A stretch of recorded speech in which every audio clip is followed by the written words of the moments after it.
Assalamualaikum warahmatullahi wabarakatuh. Perkenalkan, saya Muhammad Adi Chandra Daulay. Dalam video singkat ini, saya akan menjelaskan hal-hal yang berkaitan dengan risiko likuiditas bank. Baik,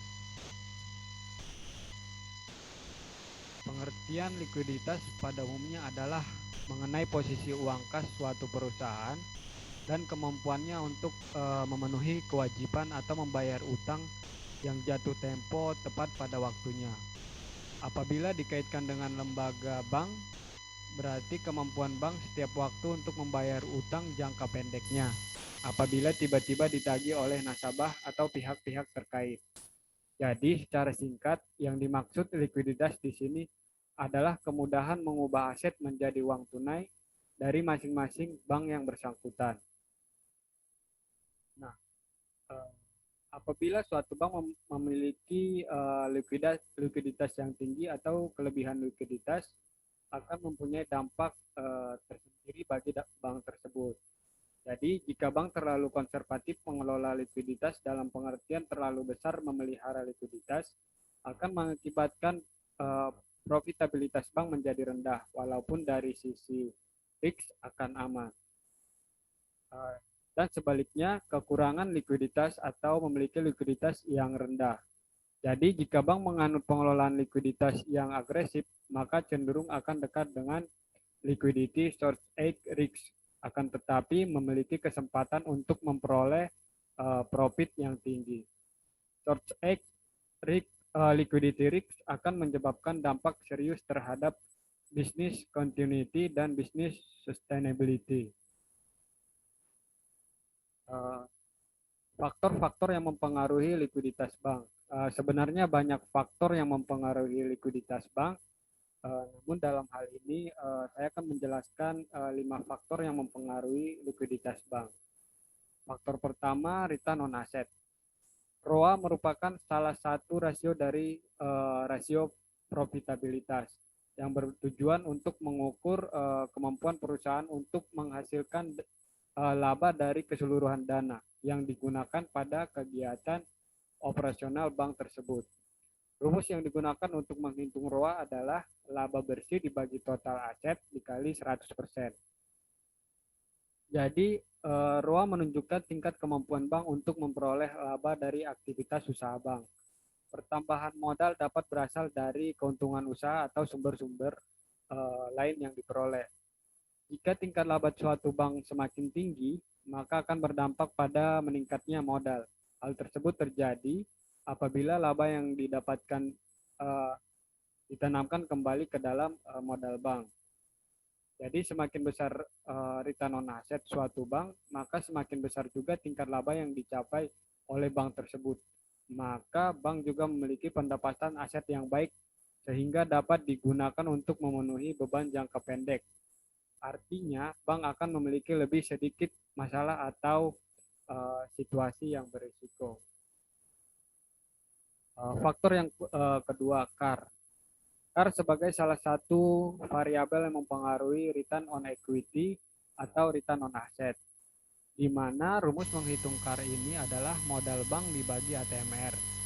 Modal bank diperoleh dari modal inti ditambah modal pelengkap, di mana modal pelengkap ini maksimal 100% dari modal inti. Sedangkan ATMR atau aset tertimbang menurut risiko, cara menghitung ATMR, contohnya untuk aset kredit, aset kredit dikurang CKPN dikali bobot risiko kredit, di mana bobot risiko kredit ini telah ditentukan oleh Bank Indonesia. Jadi masing-masing aktiva bank telah diberikan bobot risiko oleh Bank Indonesia. Seperti saya sebutkan tadi, CAR sebagai salah satu variabel yang mempengaruhi return on equity atau return on asset. Jadi hubungan negatif CAR dengan return on equity dan return on asset adalah, contohnya jika kredit naik, maka pendapatan bank akan naik. Berarti return on equity atau return on asset akan naik. Dengan naiknya kredit berarti akan menaikkan total ATMR dan menurunkan rasio CAR. Jadi atas dasar tersebut bahwa jika CAR naik maka return on equity atau return on asset akan turun pula.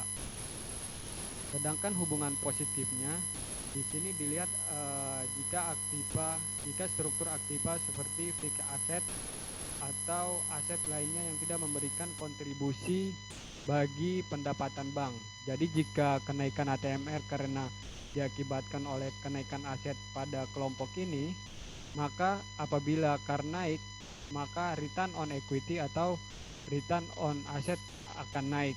Demikian pula sebaliknya, jika CAR turun, maka return on equity atau return on asset akan turun karena penggunaan dana bank yang tidak memberikan kontribusi terhadap pendapatan operasional bank. Nah, jika kita lihat berdasarkan data statistik perbankan Indonesia, data kinerja Bank Umum Konvensional Indonesia, kita lihat posisi CAR pada Januari 2021 sebesar 24,50%, di mana posisi ini masih di atas batas minimum Bank Indonesia, di mana batas minimum CAR Bank Indonesia sebesar 8%. Sedangkan data return on asset Bank Umum Konvensional di Indonesia pada posisi Januari 2021 sebesar 2,17%. Di sini kita lihat pada bulan Juni 2020 sedikit mengalami penurunan dari posisi Mei 2020. Begitu juga selanjutnya pada bulan Juli sampai dengan Desember 2020. Kemudian faktor ketiga, loan to deposit ratio atau LDR. Mengukur rasio likuiditas yang banyak digunakan pada perbankan diukur terutama dari rasio LDR-nya. LDR merupakan rasio untuk mengukur kemampuan bank dalam memenuhi kewajiban jangka pendek. Kewajiban tersebut dapat berupa call money yang harus dipenuhi pada saat adanya kewajiban clearing, di mana pemenuhannya diperoleh dari aktiva lancar perusahaan. LDR sendiri dapat dihitung dengan cara pembiayaan yang diberikan atau kredit yang diberikan dibagi dana pihak ketiga dikali 100%. Berdasarkan tingkat kesehatan bank, di mana apabila LDR lebih kecil dari 75% maka dikategorikan sangat sehat, dan apabila LDR lebih kecil dari 85% dikategorikan sehat. Demikian seterusnya sampai dengan LDR lebih besar dari 120% dikategorikan tidak sehat. Nah, berdasarkan data statistik perbankan Indonesia lagi, kita lihat posisi LDR pada Januari 2021 sebesar 82,44%, di mana angka ini masuk ke dalam kategori bank sehat atau LDR lebih kecil sama dengan dari 85%. Kemudian faktor yang keempat, DPK atau dana pihak ketiga. Dana pihak ketiga merupakan dana yang dipercayakan oleh masyarakat kepada bank dengan perjanjian penyimpanan dana dalam bentuk giro, deposito, sertifikat deposito, tabungan, dan lainnya. Hubungan DPK ini dengan risiko likuiditas tercermin dalam LDR tadi yang seperti dijelaskan pada slide sebelumnya. Dan secara tidak langsung DPK mempengaruhi likuiditas yang dihitung dalam BOPO, beban operasional dan pendapatan operasional. Dihitung dengan rumus beban operasional dibagi pendapatan operasional dikali 100%.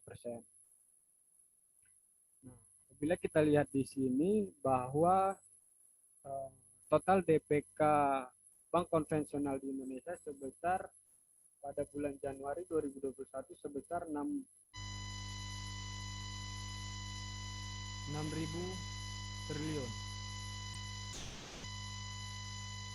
mengalami sedikit penurunan dari posisi Desember 2020 sebesar 6.000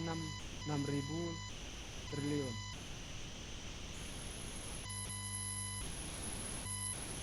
Kemudian faktor kelima adalah Inflasi. Inflasi adalah suatu proses meningkatnya harga-harga secara umum secara terus-menerus berkaitan dengan mekanisme pasar yang disebabkan oleh berbagai faktor. Konsumsi masyarakat meningkat, likuiditas yang berlebihan, sehingga memicu konsumsi atau spekulasi, termasuk akibat adanya ketidaklancaran distribusi barang. Inflasi ini akan berdampak kepada industri perbankan. Hal tersebut dapat terjadi karena masyarakat akan mengurangi keinginan untuk menyimpan dananya di bank, sehingga aset perbankan secara real akan menurun. Inflasi dapat dihitung dengan rumus, contohnya apabila kita ingin menghitung tingkat inflasi pada bulan April 2021, maka contoh perhitungannya adalah indeks harga konsumen pada bulan April 2021 dikurangi indeks harga konsumen pada bulan Maret 2021 dibagi indeks harga konsumen pada bulan Maret 2021 dikali 100%. Nah, kesimpulannya, gambaran umum Bank Indonesia adalah tingkat kesehatan likuiditas Bank Indonesia di Indonesia pada posisi data sampai dengan Januari 2021 masih dalam kondisi yang baik, di mana KAR sebesar 24,55%, BOPO sebesar 84,55%, LDR sebesar 82,44%, dan ROA sebesar 2,17%. Data tersebut data pada posisi Januari 2021 diolah dari statistik perbankan Indonesia.